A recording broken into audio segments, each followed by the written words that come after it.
There are a couple of big topics with the Seahawks at the moment. One of them, obviously, who's going to be the offensive defensive coordinator. The other is what is going to happen with Geno Smith. And I wanted to talk about that today because I think the way that this situation is being discussed on the radio, online, is all wrong.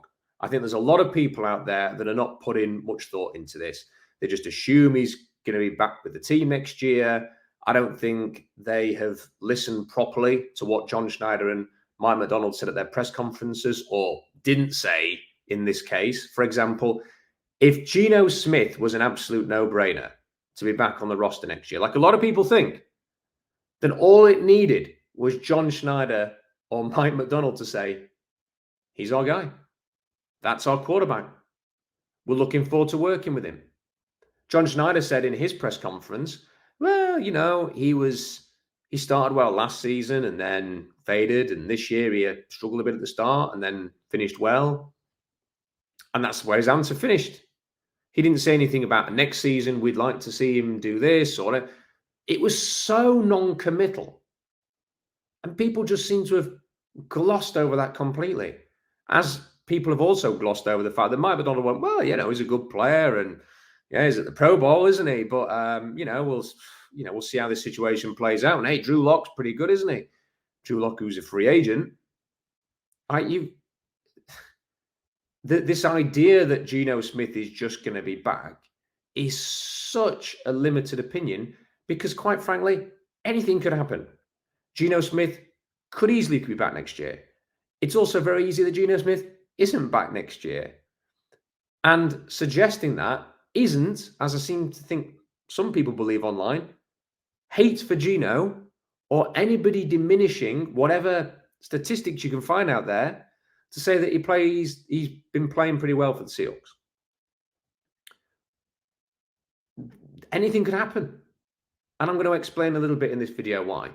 But I'm not surprised that the debate on Geno isn't very nuanced because this is from, the same support base and media that said Pete Carroll isn't going anywhere, that said Bobby Wagner isn't going to be cut in 2022, that said Jalen Carter is nailed on to be Seattle's pick, that said Russell Wilson isn't going to be traded, that said Jamal Adams is a great player, that his 9.5 sacks in his first year are amazing, that he's elite, that he's on a Hall of Fame trajectory, and that he should be paid a fortune. We keep getting things wrong within this fan base and within the media. Geno Smith might not be with the Seahawks next year. And it's a perfectly logical discussion to have. There are only really two people out there who are providing the kind of information that you need to pay attention to.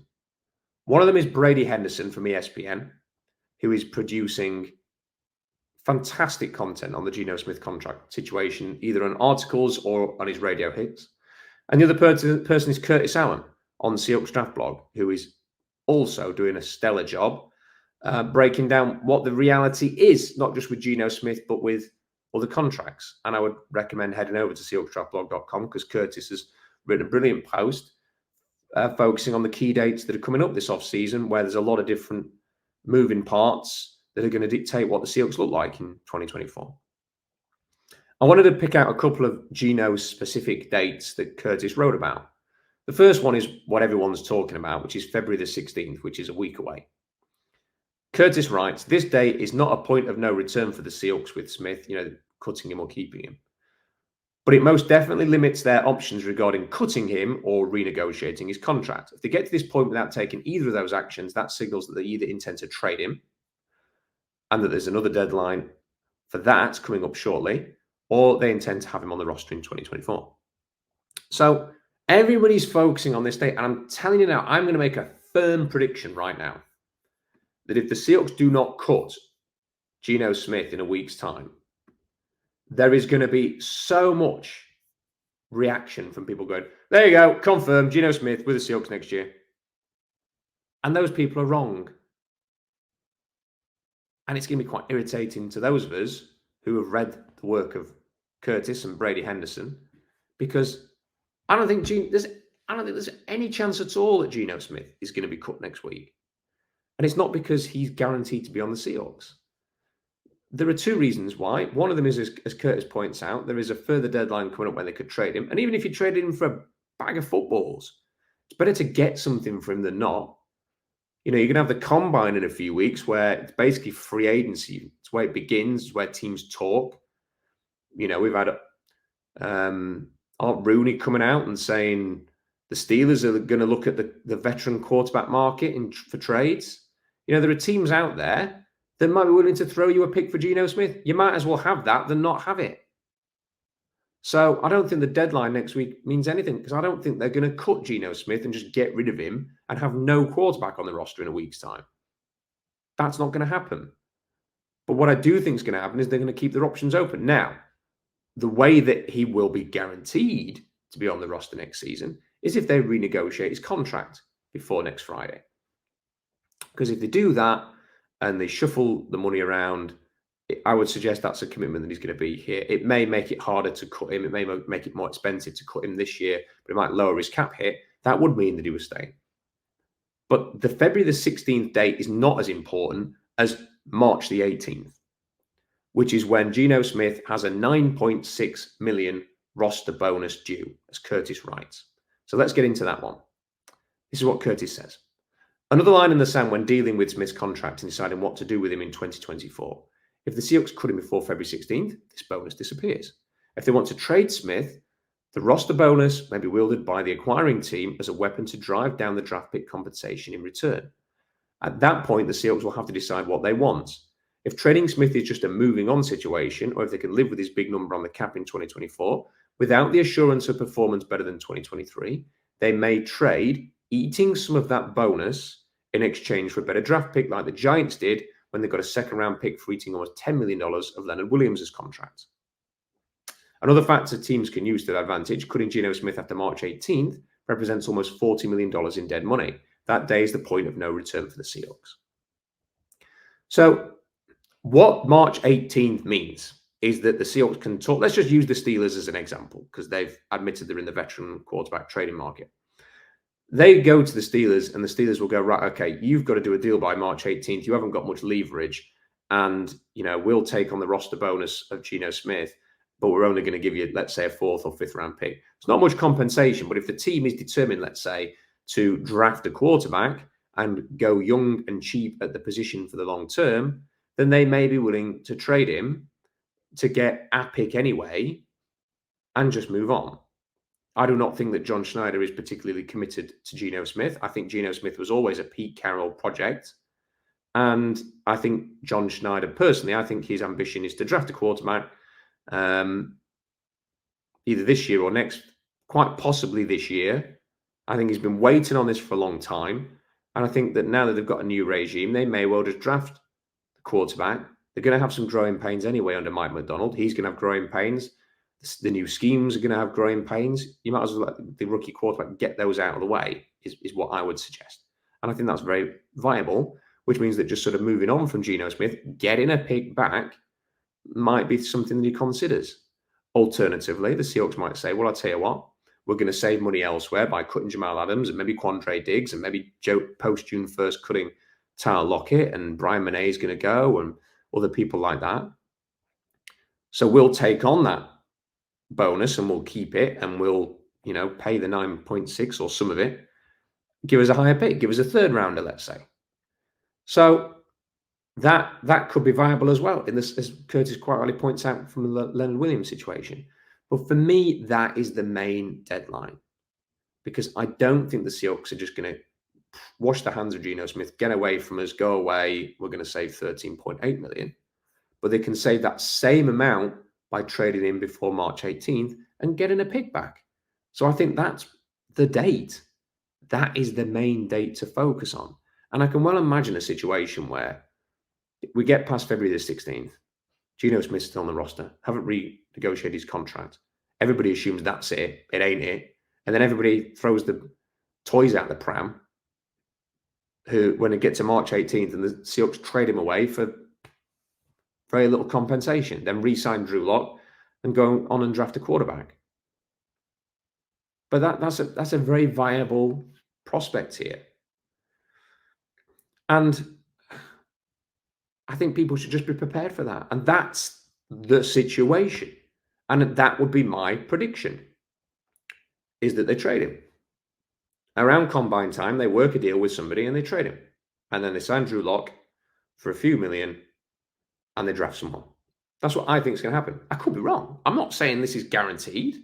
You know, if that doesn't happen, we'll rework this. But I think too many people are now going, no, Geno's the quarterback. That's it. They're going to draft offensive line in the first round. They're basically going to run back the team from last year, and Mike Macdonald's just going to fix the defense. Listen, I think that's a little bit naive. I think this is a whole fresh new start. This is going to be a different looking team moving forward. It's going to be a different type of offense. I think this is another mistake I think people are making in assuming that Mike Macdonald just wants a really conservative, typical defensive head coach offense. I don't think he does.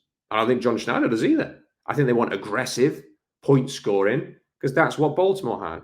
And that's how Baltimore's defense succeeded for a large part because they had a chance to play with a lot of leads and get after opponents. So I think that is going to be their approach, to try and recreate that and have an explosive, attack-minded offense.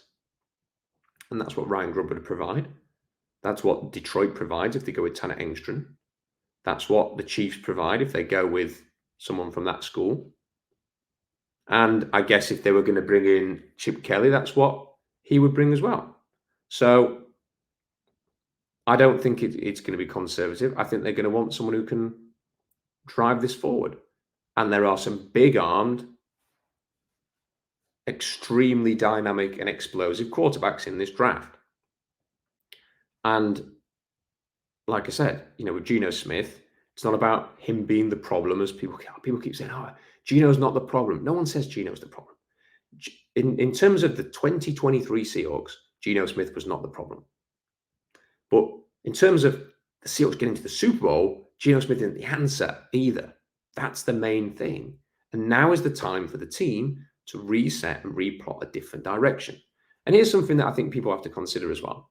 If John Schneider is itching to draft a quarterback, and I personally think he is, and I think we need to sort of think like John and not think like Pete moving forward, because John's now running the show. If John Schneider is itching to draft a quarterback, if you draft that quarterback and Geno Smith's still on the roster, it makes it very difficult to create a pathway for that quarterback to eventually start, whether as a rookie or even in year two. Because the thing with Geno Smith is, Geno Smith will provide a base level of performance that will make it hard to get him out.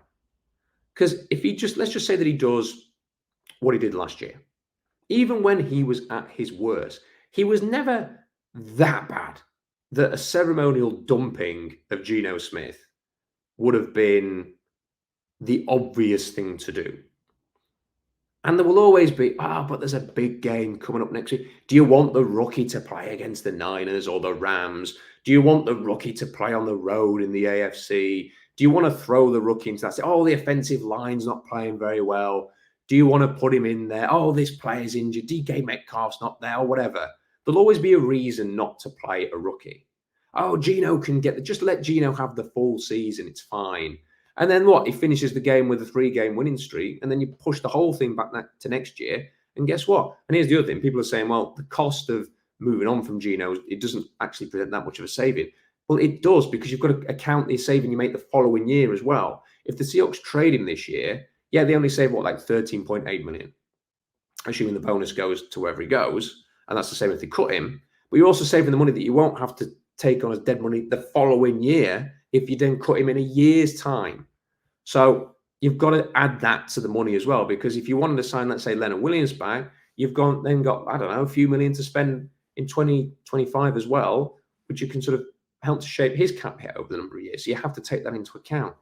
And like I say, it creates a roadblock to the rookie eventually starting. And the NFL is more inclined to start young quarterbacks these days than they ever have been. If the Seahawks draft a quarterback in the top 50, let's say, one way or another, they are going to want that player to start quite quickly. And it'll be easier to push Drew Lock out of the way than Geno Smith in that instance.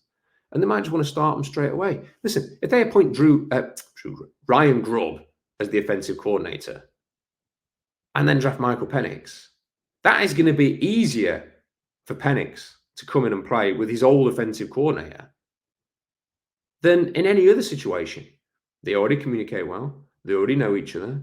Some of the offensive elements that will be coming across from Grubb and the Huskies would be familiar to Michael Penix. So it would actually be as seamless a transition, you'd think, than most situations. And that doesn't mean that Michael Penix will go on to be CJ Stroud next season.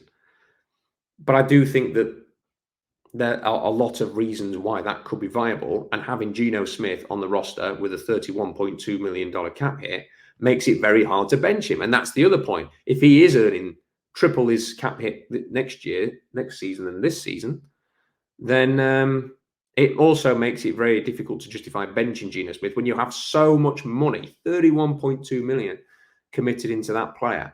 So these are the things that everybody has to consider.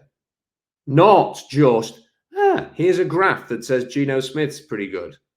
Not, well, Geno Smith wasn't the problem. It was the defense, and Mike McDonald's going to fix that automatically. No, it's about team building. It's about John Schneider setting out the team on a journey now, which isn't just starting and ending with getting as many wins as possible in 2024. It's how do we get this team to the Super Bowl within 5 years, in my opinion. And if that means, and the way to do that is, fixing the defense. That's one of them. The other way is having an offense that can get you to the big game. And there are two ways, in my opinion, doing that. It's either having the kind of offensive structure that Shanahan has to become brilliant and dominate that way, or it's to have a highly explosive offense behind a fantastic quarterback. And with the greatest respect to Geno Smith, he ain't never going to be that. And is it hard to find your Mahomes, Allen, Lamar? Yeah. But as I keep reminding people, Patrick Mahomes wasn't in Daniel Jeremiah's top 50 ranking list like a month before the draft that he was taken. No one was talking about Patrick Mahomes being Patrick Mahomes. Josh Allen was the 7th pick in the draft, not the first. No one thought he was going to be Josh Allen. Well, some people didn't. John Schneider did, because he wanted to trade Russell Wilson and get him. He wanted to draft Patrick Mahomes as well, as it happens. And then with Lamar, 32nd pick in the draft. Everyone passed, including the Ravens, as it happens. They drafted somebody else before him. So it's not beyond the realms of possibility to find greatness without having the number 1 overall pick. That's just the point I want to make today. He could still be by next year. The alternative angle on that is that John Schneider and Mike McDonald decide, actually, we've assessed the situation. We don't believe in any of the quarterbacks in the draft that much. We're going to push it to next year, and we'll just have Geno. And if they do that, I think they'll probably renegotiate his contract to lower that cap hit, and he'll stay.